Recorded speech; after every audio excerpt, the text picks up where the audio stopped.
All right, class, welcome to another class period. And this time we have our guest speaker is Brian Collins with WDW with me, and a whole plethora of other things that he's done.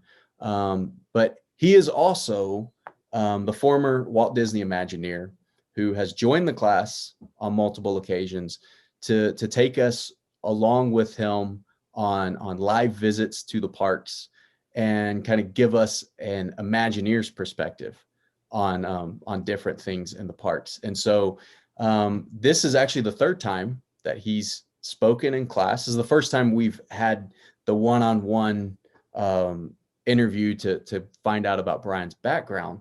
But we do have in the next few weeks, we have another park visit planned. And it got me thinking, Brian, that you're the first person to do this 3 times. With the park visit, obviously you'll be the first to do it 4 times. And then the next one, because hopefully we'll be able to finish all the parks maybe in future semesters, that would put you 5 times. And I don't, does that mean like, like you have to have something special? Like I I know probably need Saturday to get Night like a Live does the University of jacket. Memphis shirt or something now. Yeah. A coffee mug. We'll have to have maybe like a shirt with stars on it for each time that you've talked to the class. Um, I so was actually born in the year of the tiger, so yeah, I there think we there's a connection there somehow. go. So what I want to do today is welcome to class, welcome to the first time being able to kind of give your background, and if you could introduce how you got to where you are, kind of starting with how you became a fan, why you wanted to get into Imagineering, and then walk us up through. Why don't you walk us up through today, and then we'll get back into talking about what you did with the company. Like the details and stuff. So, um, boy, it all began way back when. But the first time, so I was born in Florida, grew up down in Miami, in South Florida. And the very first time, I'm gonna like age myself here, so but the very first time I went to Walt Disney World was in 1972, within a year of the park opening. Um, and what kid doesn't walk onto Main Street and see that castle and go, man, wouldn't it be kind of cool to be like the person that thinks all this stuff up, right? And I wouldn't say it was a situation where, from that point forward, I always wanted to be an Imagineer. Actually, I always thought being an astronaut would be kind of cool, but that never worked out. Um, but certainly, growing up in the backyard of Walt Disney World, and I went there many times as a kid and through junior high and high school and stuff, and um, I never really gave serious thought, to be honest, of working there. And it wasn't until after I graduated from college, my degree was in advertising, and my first job happened to be working in Miami as a script writer initially for a video production company. And um, I didn't know a thing about video production when I first got the job. I knew how to write. So they hired me as a writer, and eventually I would go out with like the producers and the directors and learn the craft that way. And eventually I became a writer, producer, director myself. And my main assignment was writing the in-flight entertainment program for a large airline that was around back then, called Eastern Airlines, right? And Eastern is no longer with us, but they were huge back in the day. So I had a full year of experience under my belt before I got laid off, right, for the first time, for so many times in my career, to be honest. And wound up moving to Orlando. My brother lived up here, camped out on his couch, went out to Disney, applied for a job, and I thought, well, I've got this whole year of experience in Miami as this producer. Here are the keys to the corner office, and there's the view overlooking the castle. And they were like, not so fast, hot shot. Okay, not so fast. and I got hired in, but I got hired at the front desk of the Contemporary Resort. So I was like, okay, a little bit of a career change, not what I had in mind, but it turned out to be really the best thing for me because that's where I kind of cut my teeth on Disney culture. I learned about guest service, about the Disney way of doing things, and all the things that Disney as a company was famous for. And that's probably where I would say I really became, I would say, a fan of Disney for the first time, because working from the inside and kind of like learning all that and seeing it was just amazing. And my timing happened to be really good because it was only a few months before back then the Disney MGM studios, now Mhm. Hollywood studios, but right before the Disney MGM studios were opening up. So I was able to kind of start getting out within a few months, actually, fairly quickly, from behind the front desk of the Contemporary, and I started working in different areas in the company uh, closer to my field. So I was in what they call cast communications and writing like internal newspaper stories about different things. I was producing corporate videos. I was working with the marketing department when they had these big grand opening. Michael Eisner was still a relatively new CEO for the company, and there was just amazing growth and excitement going on. Um, and all of that eventually, I started thinking, wouldn't it be cool to kind of get into Imagineering? Wow, that'd be kind of so. I started doing some internal applications and some networking. Got rejected, more than once, and eventually, uh, someone gave me the name of one of the creative directors for Imagineering that was at the studio. So I went out there and met with him. He gave me a test assignment.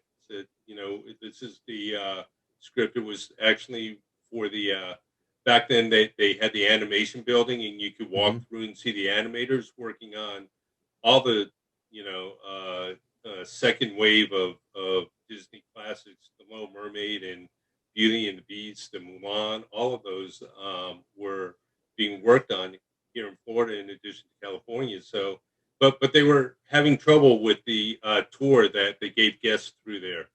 So he gave me the script. He said, "See what you can do with it." I took it home, um, and I guess he liked it because, as it turns out, unbeknownst to me, that turned out to be the very first script I ever Hmm. wrote for Disney Imagineering, and from there, the rest of things fell into place, and eventually got hired on uh, full time with them as a show writer.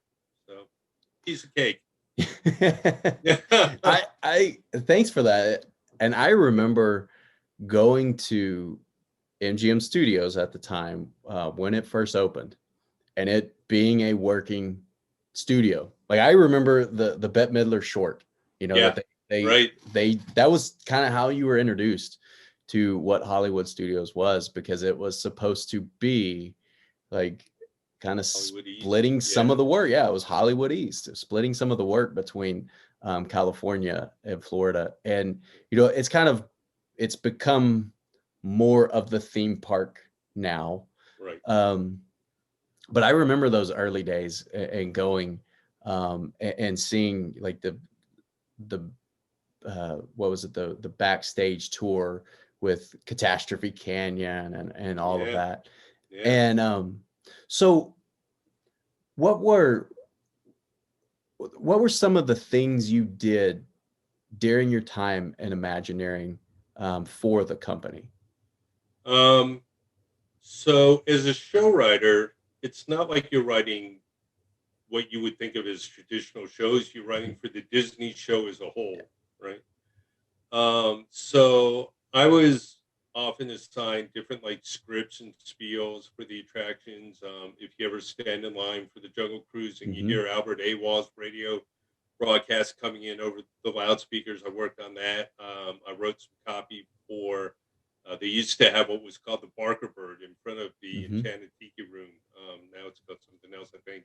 But there was one of the animatronic parrots out front, and he would be like talking to guests and and trying to get them to come inside and watch the show. It was really kind of a fun little script, copy for plaques, all that sort of stuff. And then I also kind of dipped my toe into doing some other things as well. So one of the bigger attractions, for example, that I worked on was the former Great Movie Ride inside the Chinese theater. And I got to plus that script, but also work on like the staging inside the attraction that the characters, went through. So it was really kind of a nice, really kind of a nice, interesting, creative mix of assignments. Yeah. And one, I mean, one of my favorite rides to or attractions just to go on is Jungle Cruise. Yeah, Because of everything that the whole experience, and the whole experience when you're at Disney is kind of, I mean, that's why you're there anyway. Is yeah, It's the cues of the attractions themselves, yeah.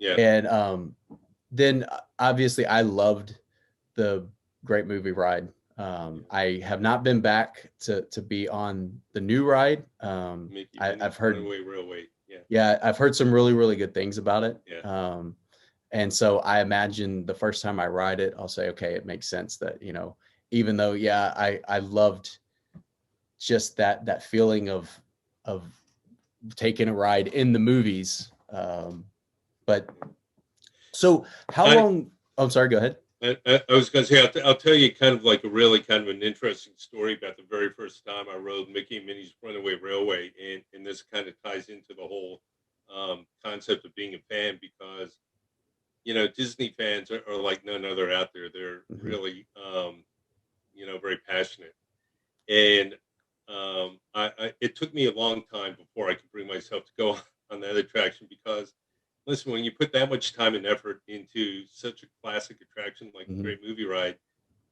yeah, let's just say I grew quite fond of it, and it was tough watching it go away. I won't say I didn't get emotionally attached to my work. It was I put a lot of heart and soul into that. So it was probably almost a year after Mickey and Minnie opened up, and I had just finished giving. One of the things I'll do is I'll walk guests through the parks and kind of Mhm. give them tours from an Imagineer's point of view. So I just finished up one of these tours, and I was wearing my polo shirt, and it was a cool day, so I had my Imagineering jacket. It's pretty obvious, that I had an association with WDI. So I get in line, and I'm sitting there waiting to go into the attraction, and I was by myself, and people, just naturally kind of started asking, "Oh, I like your shirt, I like your jacket," and eventually, learn, "Oh, I used to be an Imagineer. Oh, I used to work on the Great Movie Ride," and um, people were asking how I felt standing, going on the attraction, what I thought of it. And I explained to them, that this was the first time I was actually going on it, and to be honest, I almost kind of feel like crying. It was just a very kind of, and the people that were standing in line with me all around me, it's almost like they wanted to kind of give me a big group hug. Yeah. Say, it's okay. It was unbelievable. I mean, they were so appreciative of the work I'd done, but they understood how emotional, I guess, and Yeah. tough it was for me to kind of be going back now for the first time after it was no more. And it was really just a very warm feeling. I mean, afterwards, we rode the attraction, and by then, because it was like an hour wait to get onto the attraction, so by then I had gotten to know some of them Yeah. fairly well, and we were chatting and stuff. And after we came off, they were all like, "Oh, let's get a big group picture and everything." It was really quite touching, That's and cool. um, really kind of made me realize how um, how much people come to uh, really appreciate and bond with certain rides and attractions there. Yeah. Yeah, So that's really, really cool. yeah, yeah, Yeah, thanks for that. That's a really cool story. And I mean, it would be, you know, it would be tough to see the attractions change and everything. The how long were you with Walt Disney Imagineering before you moved on? So I was with Disney for about 4 years or so. So Okay. it really was not a long time. It was a jam-packed time. Yeah. Um, but what I will say is it feels like I've never left in some ways because, even after moving on, I always had kind of like this dotted line relationship going back to them and have always kind of gone back and done work. And now I work, I teach as like an adjunct professor sometimes at UCF down here, courses on theme park design and development. So, and my consulting work now, Yeah. very on a very regular basis, brings me back into the theme parks and into the world of themed entertainment. So, Yeah, and that's what I was wanting to talk about is since your time at Disney, I mean, you definitely have stayed connected with the yeah, brand, both professionally and as a fan. yeah, But a lot of what you do, I mean, you do so much now yeah, that consulting work and other things with the brand and themed entertainment. yeah. Um, let's start with, can you tell us some of the things you've done with surrounding themed entertainment, like Yeah. your adjunct teaching, but then also some other consulting work you've done with other companies as well? Sure. Yeah. So, a couple years ago, for example, I wrote some storylines for a theme park that was under development in China, and came up with two different overall concepts for their park, and then broke those down into smaller chunks, Hmm. and smaller stories. So that's an example.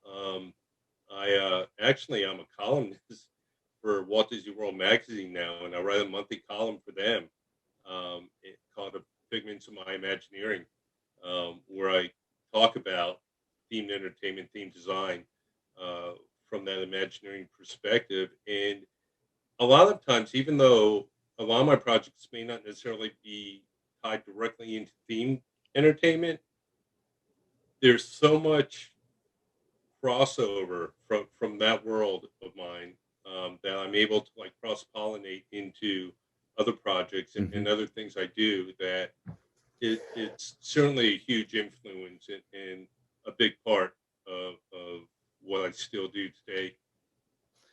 Yeah, and I mean, aside from what you do in themed entertainment, you're also you do a lot with um, aeronautics work, and you do a lot with Aerospace um, education, yeah.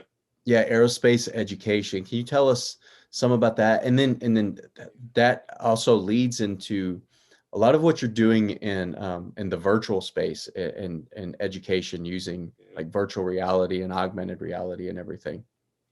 Yeah. So, really kind of interesting. I can never plan my career. I don't know if anyone could have ever done that.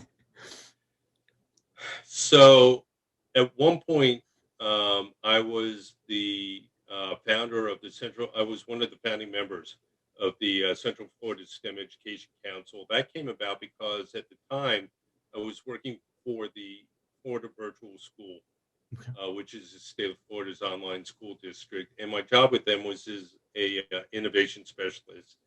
So at that point, I was working with a lot of like different like government think tanks and corporate think tanks, kind of like seeing what the coolest, newest emerging technologies were that were out there, and figuring out how we could take that and cross pollinate that into education, right? Mm, And so through that, Central Florida here is Orlando is actually the home, the hub of the largest congregation of military simulation and training in the United States. So every branch of the military is represented, and there are a lot of smaller engineering firms, and actually the large engineering firms as well here. Um, so all of that work kind of started getting me involved in military simulation and training. There's also a huge conference every year called ITSEC, which is the largest military conference on simulation and training. So Orlando happens to just be a great place to be in terms of that. There's a hub. And in addition, about 7 or 8 years ago, I started serving in the Air Force Auxiliary. And one of the roles that I fill in, in, uh, in Civil Air Patrol, that the Air Force Auxiliary, is working as a airspace education officer for a large group here in Central Florida. And I put together educational experiences and um, presentations and things like that. Okay. So, yeah. And And go ahead. and I was going to say, and of course, going over into my professional work, I've got my fingers in some projects that are based on some military simulation and training projects um, that I'm kind of working on. So it's all kind of intertwined. Yeah. Yeah. And I want to I want to put a mental pen for myself in the topic of immersive technology, virtual reality, because I want to come back to that as to when we talk about kind of what you see as the future Yeah, of entertainment and the future of themed entertainment.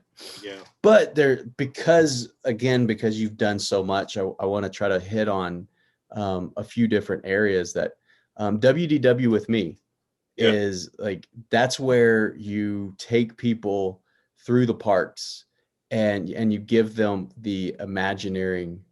perspective. So can you talk a little bit more about that? Yeah, absolutely. So that's got a couple different layers to it. One is for people who are fans of Disney. If they want to take a walk through the park and kind of uh, learn a little bit more about the story, the theming, the technology, all of that kind of stuff. I was very lucky that during my time as an Imagineer, I actually got to work with some of like the legends that came before me. You know, Raleigh Crump and John Hench, and I met Mark Davis, and just amazing people. So part of it is kind of taking people through, or sometimes they just wanted. Last night I just did a dinner with someone who wanted to have like a private dinner with an Imagineer kind of a thing, and I do it that way. But another side of it is my corporate business side, where sometimes I'll host teams here in Orlando, and we'll have like charrettes or whatever, where they're trying to work through an issue within their a project that they're working on, or maybe sometimes a team building thing, or whatever it may be, and we'll go into the theme parks, which is a lot of fun, and kind of I'll give them some different exercises that they can do either before they get here or when they're here, and then we'll go and do these exercises in the theme parks, and then come back and debrief afterwards. So it's really a great way to um, bring a really interesting twist to um, these teams that are trying to like do these really sometimes very significant big breakthroughs in their organization. Last year, I did hosted a pharmaceutical company, for example, and they were working on some pretty big projects. So it's really fun. Yeah, Yeah. Yeah. yeah, And what do you think it is about Disney that um, kind of allows people yeah, or draws people and corporations yeah. to learning more about Disney? That's a really good question. I think Disney has over the years established itself as a world class organization that people want to work for. They're recognized for the processes that they have in place. Um, I mean, it's obviously, um, apparent, I guess it would be the word, that uh, the fandom around Disney is it's got a culture and a, uh, uh,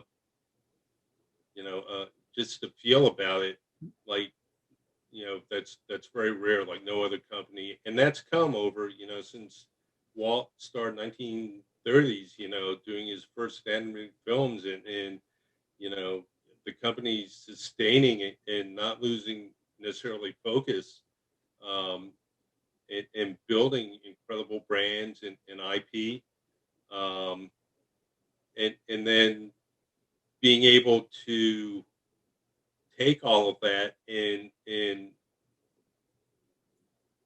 write the stories, if you will, and everything from, even like when you're hired in and you go through your new, what they call traditions, Mhm. your training as a new employee. You learn about all that history and culture and everything, um, so that you can give tremendous guest service to the guests, no matter what your role is, whether you're, working in a restaurant or a resort, or hotel operations, or an Imagineer. It Yeah. doesn't matter. Um, and I think that's super important. I think, that's one of the reasons why the fandom around Disney is so passionate. Um, people recognize, the brand, Yeah. and Yeah. I mean, it's amazing. it's one of the most recognizable brands, and it's also one of the most beloved brands. I mean, I was talking to Yes. someone um, a few months ago about, people keep up with the company in ways that they don't keep up with other companies. For Yeah. example, when Bob Iger steps aside and Bob Chapek takes over, and then Yeah. kind of the role of succession from there. Who's going to become the new like vice president of parks, and who's going to become the new vice president of streaming services and of consumer and consumer goods and merchandise. And but people, the fans know these people, and I don't think that exists It's amazing. in a lot of other instances. You're not you would have your kind of Uber fans that Mhm. may discuss what a change of leadership is going to mean for their favorite brand, but it's almost Disney has become so popular that it's in the Yeah. it's in the culture, the contemporary culture, and it's just part of it for people to talk about, hey, I'm really glad that this person is stepping into this role. They deserve it. And almost like, they have some sort of relationship or a personal relationship with those people, which I just find fascinating that it's like such strong identity with the brand that we feel that we are part of it Yeah. and can celebrate these things. I Yeah. think that's really, really cool. And it's just fascinating on many levels also. You also do, I want to touch on one more thing Hmm. and then kind of go back to I want to talk about what your vision or your perceptions of the future would be. But you also work with PD Magic, and you work with Dr. Howie Balazzi and Ryan Beckman and delivering that. So can you tell us a little bit? Ryan and Howie have both visited with the class. Yeah. Can you talk about what you do with PD Magic as Yeah. well? Two of my favorite guys. So the three of us collectively are kind of known as the Disney guys, right? And we kind of, Howie and Ryan got together first, and they've known each other for a while, and then they kind of brought me into the mix. Gosh, it's probably been about 3-4 years now already, at least. Um, and a big part of what we do, and we're actually in the process now of trying to kind of, I wouldn't say necessarily reinvent, but maybe focus, what we're doing with everything around PD Magic is focused on education. So PD stands for professional development. And we're typically, what we like to do is see how we can deliver extraordinary professional development experiences specifically for teachers. Um, Howie and Ryan have written a great book about, designing Disney classrooms, and they've actually created a lesson that correlates with every ride in the Magic Kingdom, and I think now they're looking at maybe doing sequels to that. And we've actually brought like little groups of teachers here to Orlando to do some of these PD Magic seminars and stuff, and we were actually poised to really kind of have a breakout year, and then COVID hit, and now it's like trying to pull teeth to get all three of us together at the same time. It's been challenging, Yeah. but we're I think we're getting a lot closer now to like redesigning a website and kind of cleaning up and focusing a little bit more. Yeah. But yeah, they're great. They're awesome. Allie and Ryan. Well, and I want to let everybody who's watching or listening, students, non-students, know that I'll try to put the as as much as I can in the show notes as what Brian does, but he does a lot. So if there's anything that I miss, um, please Take forgive out the me. garbage. I walk the dog. Yeah, The do the dishes. so Never there's captaining your own ship. there I want to ask about, before we get to kind of the last section or segment, I want to ask what you see as the future of entertainment and the future of themed entertainment. And to me, it seems like what we're seeing right now with the different lands being created Yeah, in theme parks, yeah, and what we're seeing with the true immersive technology, whether that is augmented reality, virtual reality, is just, it seems like it's moving things at such a rapid rate. What do you think is the future of themed entertainment? Where are we going to be 5 or 10 years from now? really interesting question, and obviously one that I get asked a lot, and I think most people in the industry are getting asked a lot. Um, Before COVID hit, um, the themed entertainment industry was on a huge roll. I mean, there was some super exciting, at Universal, they were building Epic Universe that Mhm. was going to be an amazing combination of, several different lands. At Disney, they just opened up Galaxy's Edge. So for me, I think a lot of it is going to be, there we go, getting yourself more immersed. Um, I think themed experiences have evolved to the point where it's no longer going to be the kind of a thing where you walk necessarily from land to land, and as you go into each different land, you go on different attractions and stuff. I think it's going to be more like the wizarding world of Harry Potter, where you're immersed in that entire world, Mhm. and the attractions are just almost there to support the environment. Yeah. Galaxy's Edge, it is phenomenal what they've done, and I know uh, it's taken some things because the technology is so advanced and everything, but you're not going to, I think, advance the industry without taking chances like that. And when it works, boy, is it just a phenomenal experience. Yeah. And now they're building the Star Cruiser, the Mhm. hotel that it's kind of like Westworld, right? You check in Yeah. and you get your Jedi robes and your lightsabers, and you're there, and your room is like a room on the Star Cruiser, and you walk out and you're walking out into the Black Spire outpost on Batu, and so I think immersion is going to continue to really evolve in theme entertainment. Even smaller attractions in theme parks, I think, are going to start seeing what they can do to create more immersive environments and things like that.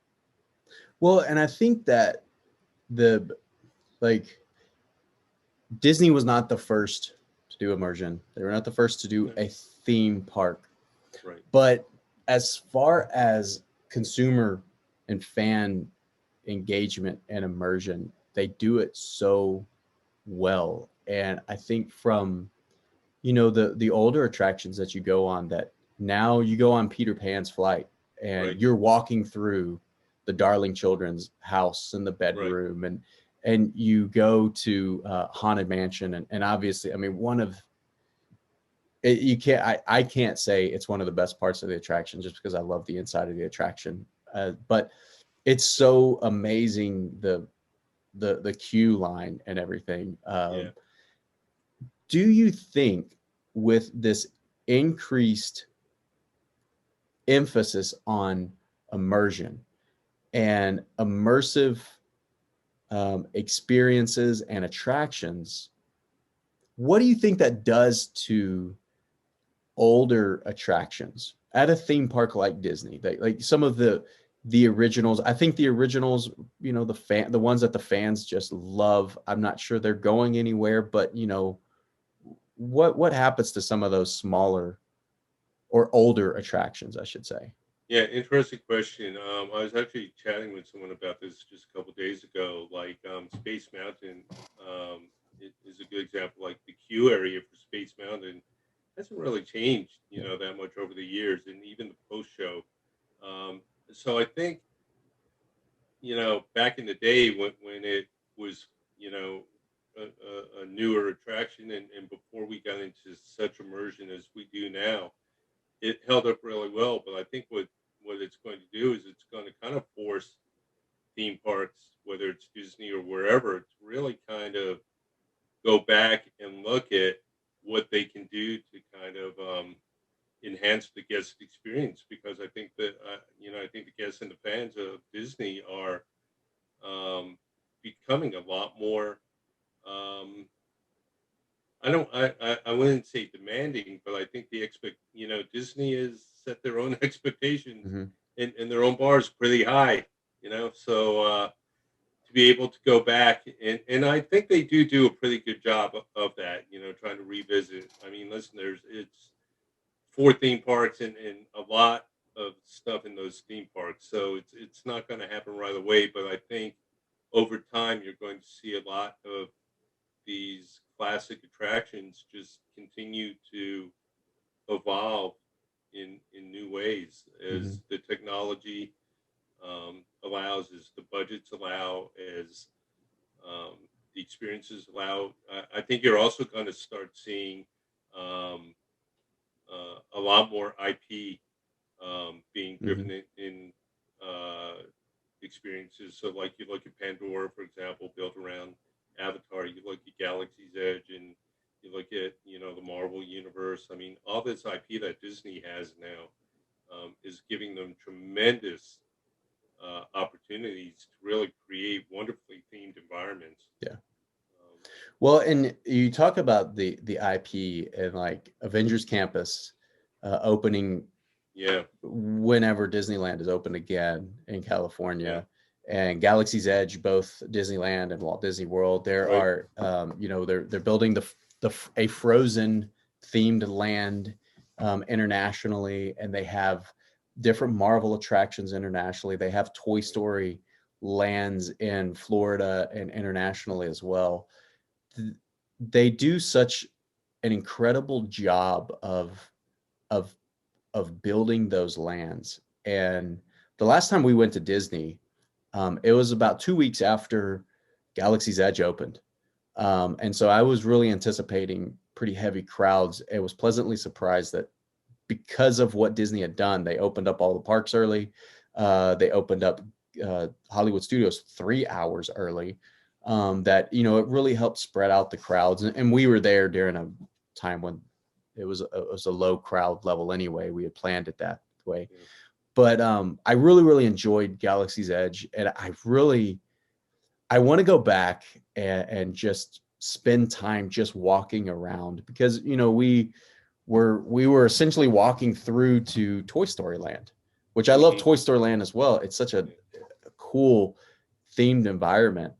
yeah, Um, but there's also just when I think of Disney parks, I think of like you're going to Frontierland, you're going to Fantasyland, you're going to Right. Liberty Square, Tomorrowland, and you're Right. going through all of these different lands. And one of the most fascinating things to me is the change in a park like the Magic Kingdom Mm-hmm. or in Epcot and World Showcase. Mm-hmm. You walk and the music changes, the Mm-hmm. the ground changes, like the concrete underneath your feet changes, and it's so subtle that you really don't realize it until you're about probably 50 feet into a new land. Right. um, that's just a really cool thing Yeah. that they're able to do. Yeah. um, Yeah. so you mentioned IP, and this kind of gets to there's always something I like to do at the end, where they're just kind of rapid questions, and I ask questions. Most of them are about the parks. You can explain all you want. You don't have to explain at all if you don't want. Um, but and I'll throw in some kind of Imagineering questions as well. So maybe I could play armchair Imagineer. Um, so so the first question is, of all of the Disney parks you've been to, and that can be Disneyland, any international parks, Walt Disney World, do you have a favorite park? Um, it's like, right, pick your favorite kid, you know. I, it's hard to answer because as different as they are, for me, I appreciate them in different ways. Probably differently than your average park guest or fan would. It's just my paradigm of looking at the parks. I mean, if I had to pick one, I would probably say the Magic Kingdom is probably my favorite park, just because it's got all those wonderful classic attractions and, Hmm. and a couple of my favorite rides in there. I love, Pirates. I love Haunted Mansion. I love the Jungle Cruise. All those Mark Davis rides. Um, Well, and that's actually that is the next question is, do you have a favorite ride, or is it just top two or three, or can you name yeah. one? Um, again, whenever someone asks me that, the first ride that comes to mind is either Pirates or the Haunted Mansion. Hmm. I love both those. The way they and probably Pirates a little bit more, the way it unfolds and kind of tells the story and the scenes that are set up in there, the show lighting that's in there, the effects. It's just I just I don't know, just still captivates me. Yeah. And so the students in the class, when we talk about the parks, they watch the Imagineering story. They Yeah. watch all 6 episodes of the Imagineering story. So they get to walk through kind of how these parks were developed.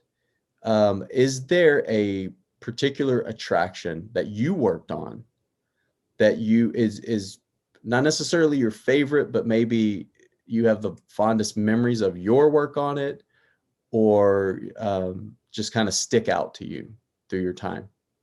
Um, you know, that's also a very common question that I get. And what I will tell you is that it's always easy to say the big marquee attractions like the Jungle Cruise or the Great Movie Ride.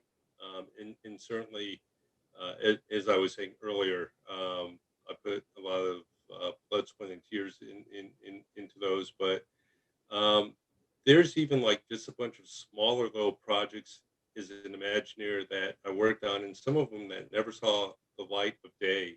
Hmm. But I think back to them, and I'm like, man, even though they didn't do it, it's just really kind of fun to work on. I'll give you an example. For Pirates of the Caribbean, at one point, I came up with this whole really fun audio track that would be playing in the queue area as you're going through the castle, right? Um, right now, they just play music over Hmm. and over. But I came up with this whole uh, um, audio track that would have like a pirate taskmaster saying, "All right, keep it moving, mateys. The captain's gonna want to see you now, and that'll teach you to go against your captain. You'll be, walking the plank tonight, and there were sound effects of dripping water and bats and moans and groans as everything. And I thought it would have been a wonderful enhancement to have in there, but for any of a number of reasons, it never happened. So there's a lot of like small little projects like that I worked on, which are just I just kind of like smile Yeah. when I think back on them. And one thing that I want people to be aware of is when we talk about storytelling in the attractions, the whole attraction from the queue, from walking up to the queue to the story or the actual ride vehicles and going through the sets to what is referred to as the post show, that is all part of the narrative. Oh yeah, And absolutely. one thing that I want to ask you is, I think a lot of people will miss that. They'll miss the the different story that's being told in the queue for Expedition Everest or the Haunted Mansion or the Jungle Cruise. And what is it? So what's it like, one, to write those stories that may be overlooked by, or I guess not explicitly read by a lot of fans, but it's part of their overall experience, whether they kind of consciously know it or not. They see something and they think, hey, that looks really fun, or they hear Well, announcements that they think is really fun. yeah. And then what would you also tell people about when they go to an attraction? If you really want to know the story of an attraction, and you can obviously read about these things online, but if you want to know the story of the attraction while you're there, what are things to look out for? That's a really good question, and I guess it would depend on what attraction or what world you're putting yourself into, you're going into. Um, because the stories sometimes can be very layered and very overlapping. And an example would be, um, we'll go back to Galaxy's Edge, the Black Spire outpost on Batu. There's a whole story um, for that entire world that you're going into, right? In Galaxy's Edge. Um, to the time frame of when it takes place and what's going on in there. But then as you walk around and you see like certain even like static exhibits, like one area is kind of like it would be almost like a place where they're repairing a bunch of like land speeders and things like that, and just like looking at the props that are there. A lot of times when Imagineers tell its stories, they use a lot of different ways to tell those stories. Some of it's through the music, some of it's through audio, some of it's through just visual props and stuff that you see. Um, and when we talk about telling a story, it's not always necessarily like a linear thing. So I'll give you another example. Like when you're in Epcot, for example, and you go to France and you're crossing over the bridge um, into France, right? If you look down along the canal area, you'll see like an artist palette, and it looks like an artist was in there painting, and that's part of Mhm. the whole like charm of the story that they're trying to tell too, to kind of immerse you in that time frame, in that place. You're not in fantasy land or something like that. The idea is to put you on the banks of the Seine River Yeah. and you know make you know uh, make you believe that there really was some guy there painting the scenery. Yeah. So that storytelling happens at a lot of different levels and in a lot of different details. Um, I don't think like you said something that was interesting, that you're going to miss kind of seeing that. Um, I don't think it's going to go away. I think what's going to happen is that like those pre-shows and post-shows are going to kind of be a little bit more integrated, Mhm. maybe. But they're not going to go away. So you're not going to be missing them. You're just going to be experiencing them in, I think, a more seamless manner. Yeah. Well, and that's what I was meaning is that people in their rush to get to the front of the line, or their rush Yeah, to get from place to place, they right. don't necessarily look at these things. And what you said is seems spot on, that now you're just going to experience it differently. You're going to know, um, again, consciously or subconsciously, like where you are. And I find that really fascinating. What is, I, go ahead. I would say, like, you ask like what advice would I give people, like what to look for, and the one thing I always feel like when I take people through my tours, or when I'm speaking to them and stuff, is I always tell them to, just kind of like slow down, Hmm. stop every once in a while and look around and just really kind of like, take in the different props and scenery and the environment that you're in, and see what the story is that's being told to you as well. Hmm. Because, like you said, so many times when we go to visit theme parks, we blow by, so fast. And a lot of that stuff doesn't register. But if and you can pretty much do this in any point in any of our theme parks, stop and just kind of like look around, listen, smell, um, you know, look, and use all your senses to Hmm. kind of see what's going on. And that's when those little nuggets of the story kind of start to appear and Hmm. make themselves present to you. And that's one of the favorite things I love to do is when I walk people through is I kind of help focus them on certain things.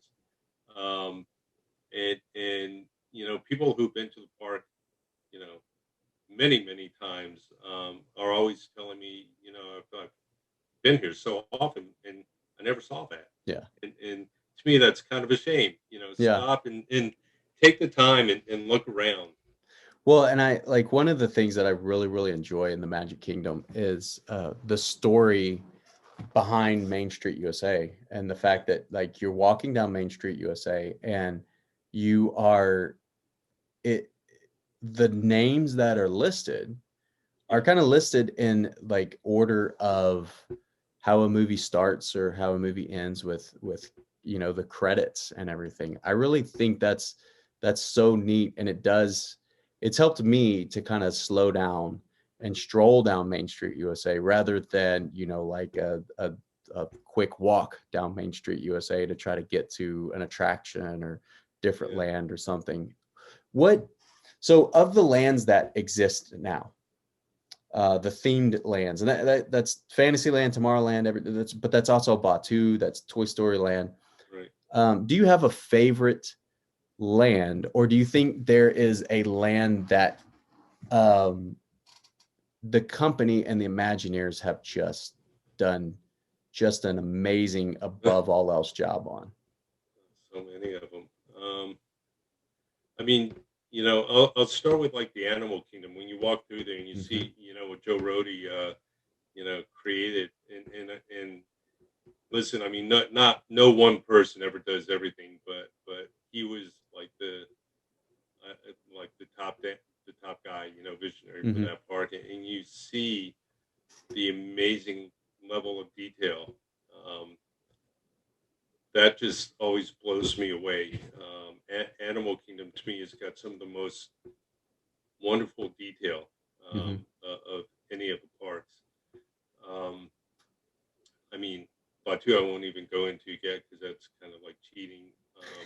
And Pandora as well. I think they've done a wonderful job. But I love Animal Kingdom even a little bit more. I think because when you're in, like, heading down towards Expedition Everest and you're in the area that's like Tibet and whatever, you see just so much of like the authentic Hmm. artwork and the props and the everything that it really kind of gets you in there. The Yeah. aging on the buildings is fantastic out there. It's So, the last kind of rapid question: do you think, of all the IP, um, that is available, that yeah. doesn't exist in the parks yet, if you had your pick, what IP would you like to see developed into a themed land or a themed attraction?